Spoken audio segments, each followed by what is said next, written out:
Hey, first grade families, it's me, Mrs. O'Hare. Today is Friday, April 24th. It is Cassandra's birthday. We had a quick Zoom meeting to wish her a happy birthday. And Sebastian, I believe, said, what's the deal? When are we going to listen to some more Dump the Chump? So I promised him I would do it today. I also wanted to show you that I made some packets with some work for you up at school. And inside, there's some reading stories. There is a packet of papers for us to make our time capsule that will help us remember first grade. And I gave each of you this book, The Great K-Pop Tree. I bought this in honor of all of you, but I was thinking about Isabel because her family's from Brazil. And we'll kind of do it for Izzy's grandma who passed away. This is a story about rainforest in Brazil, and I think you guys are going to enjoy it. But it's written at a 3rd or a 4th grade level, so this is a good book for someone to read to you. I also wanted to show you that I got a couple extra books in a book order that I'll read to you next week. One of them is called Wordy Birdie. I've never read one of these books, by Tammy Sauer. This one is Wordy Birdie meets Mr. Cougar Pants. So that'll be coming up. And these I thought looked cute, and they were very cute. The Good Egg by Jory John and The Bad Seed by Jory John. So I will read you those next week. But for now, let's read Operation Dump the Chump. This says step number 7 and step number 8, the letters.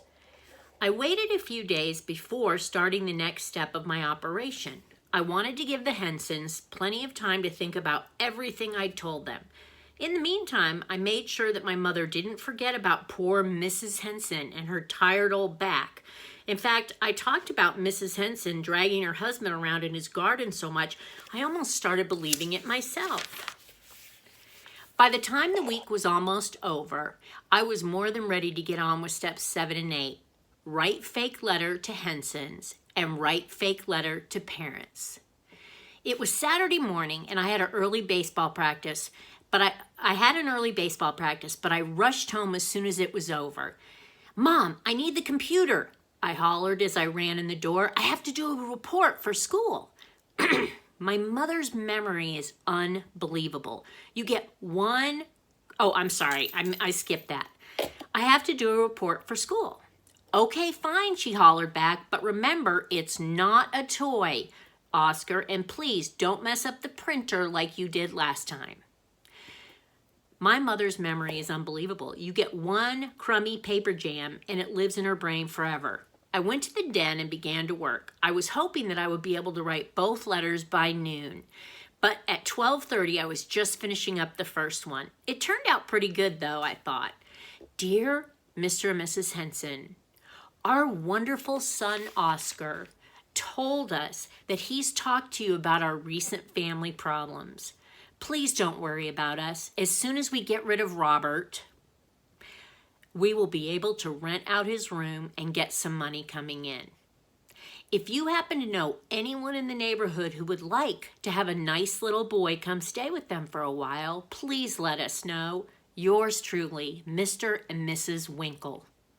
I printed it out and looked it over carefully. Since I had used my mother's best paper, it definitely looked like a grown-up had written it. In fact, I was so happy about the way that it had turned out, I decided to skip lunch and start on the next letter right away.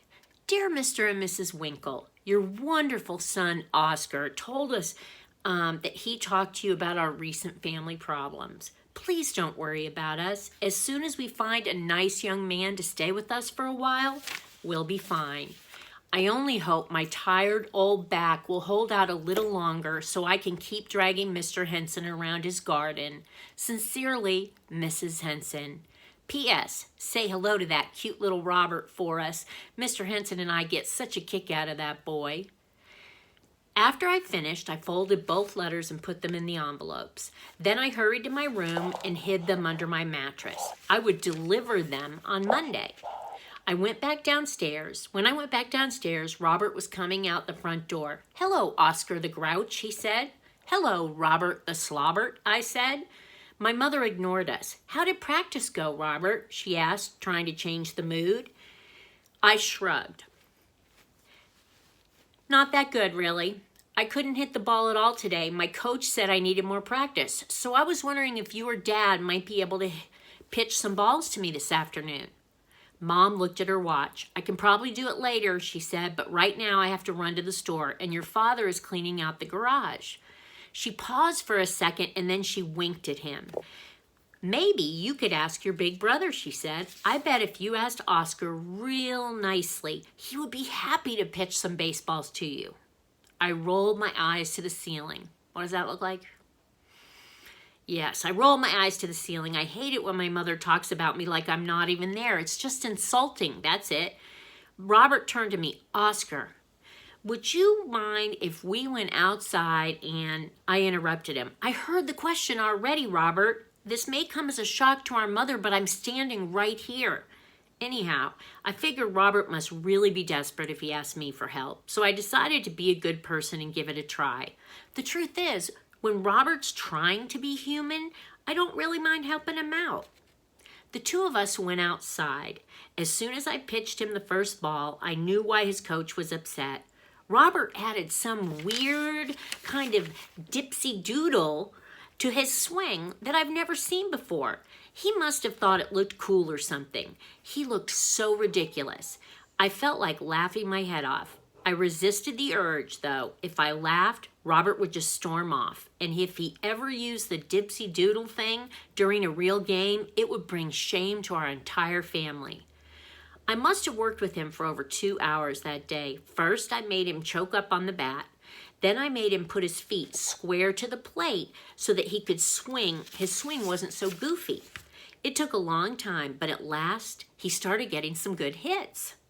When my mother came home from the store, she was so excited that we were still being nice to each other that she brought us a big pitcher of grape Kool-Aid. I'm sure she got the idea from watching those corny TV commercials, but this was totally lame. After she poured us each a big glass, she went into the kitchen and brought back some cookies. As Robert and I ate them, Mom stood there just smiling. It really creeped me out. After I finished my last cookie, I went inside. Robert stayed out in the garage, slugging down the rest of the Kool-Aid. When he finally came in, he had a purple stain all around his face. "Gross, there's a fungus among us," I said. Robert punched me in the arm. "Shut up, you Oscar Mayer wiener." Then he stuck out his purple tongue and went to his room. To tell you the truth, I was sort of glad that things were back to normal between Robert and me. When Robert stays nice for too long, I start thinking he's up to something. Usually I'm right, too. I grinned to myself.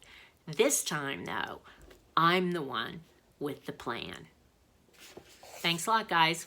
I'll add another chapter in just a couple minutes.